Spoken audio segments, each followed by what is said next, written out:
Welcome back. It's PDAC 2025. We are back with one of our favorite guests, Peter Nicol from WCPD from Ottawa, Ontario. Welcome back. Thank you, Peter. Yeah. Now, we did this last year. We talked about flow-through and the federal government's role in the extension of the METC. Yes. Did they extend again this year? They just announced, yeah, they did. And I like to say I'm in Ottawa for a reason. I heard the rumor about 2 weeks ago, which was a surprise. We thought there was a very good chance it would not get renewed.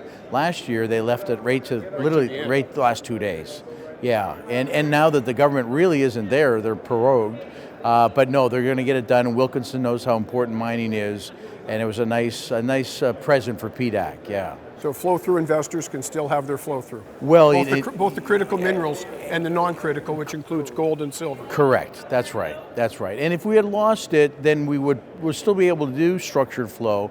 It would just mean that all the individuals would go to the critical mineral side. Right. They come in with a juicy 30% federal credits. Only an individual can use a credit.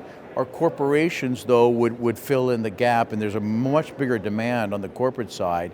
They like underground drilling, a CEE or CDE, because the credits they are wasted, and the deltas in our business that gives the premium to the mining companies and the discount for the liquidity providers that take the stock market risk. They prefer actually the CMETC that gives it a lot more tax pie. It's a lot of acronyms, eh? It is. A lot of acronyms. Yeah, military's worse. Agreed. Yeah. But basically, an investor who invests in a company that does a certain kind of mining exploration gets a credit back from the feds and the province. And the amount changes by province. Correct. So a little bird whose name is Tracy told me you had a good week last week. Oh, that you were able to help a lot of shareholders. Yes, yeah, we had a great week. Yeah, we were working with Skeena, one of our favorite clients. We had just done. You've worked with Skeena many years. Over a decade. Okay. Yeah, we helped finance them when they were a penny stock, 25 pennies, and now we finance them at $17. They're $1.7 billion, and we did the biggest structured flow through, charity flow through in history last June, the day before the capital gains in Canada were supposed to go up.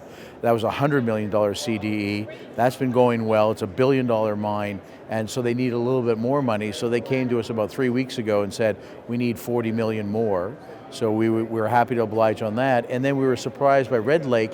They wanted to do 20 million, started at 12 and got upsized. And then we had our friends at Power Nickel that wanted 40 million. We knew about that months ago that was going to be coming eventually, so we were prepared. But yeah, 100 million, that is a highly unusual.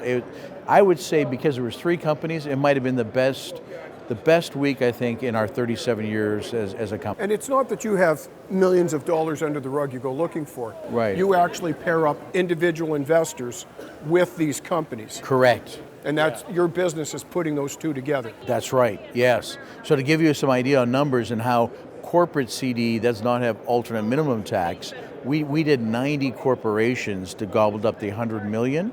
We needed 350 investors to gobble up the 40 million of Power Nickel. Numbers are funny, eh? Yeah, so it's because they only have slices. 100,000 is a lot for an individual. Right. $5 million ticket is a reasonable ticket for a corporation. I've always said the best flow through gets done January to June.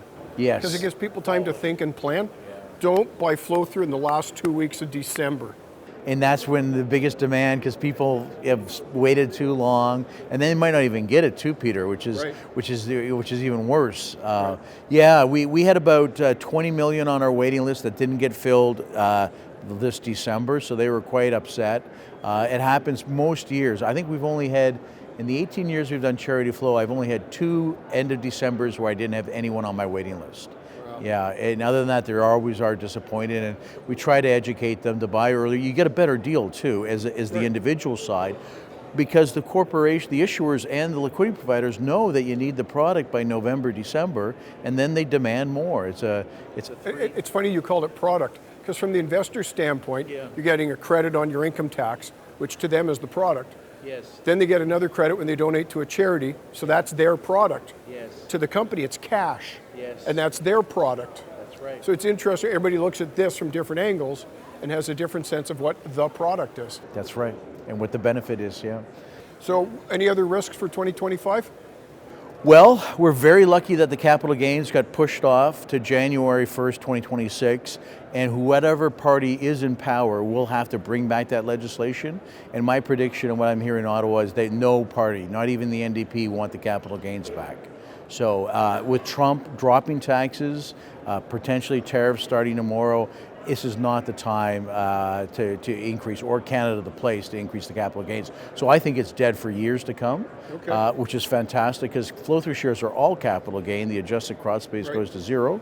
The METC got extended. We're still struggling on the alternate minimum tax, which honestly nobody understands. No, the best way I make an analogy of the AMT, it's like the maximum RSP, which right now is at 31,000. Right. Well, the maximum on flows was 30% of your salary dollar. So if someone made 300,000, they could buy 90,000 of flows. Yeah, there's so many ifs, and I've read through AMT and I've talked. Yes. I've been to the seminars. I've talked to the people. And you're smart. Some days, and it's very, very complex. But it's just good to know that it doesn't impact all of what you are doing. No, and we're still in business at 20%. The government gave us an email in August, that said we're going to move it to 30. We want to have more critical minerals. I mean, finance has made that quite clear. They are behind this. They are behind Canada pivoting away from oil and gas over the next 30 years and getting to the electrification minerals. Should get silver in as a critical mineral, because without silver, yes. Right? Yes. There's no solar panels. Well, I know you and I invest in some silver companies, yeah. I like silver. Anyway, thank you for your You're time. You're welcome, Peter. Always Thank you, good talking man. to you. All right. PDAC 2025 with Peter Nicholson from WCPD in Ottawa, Ontario. Thank you. Thank you. Right. Bye-bye.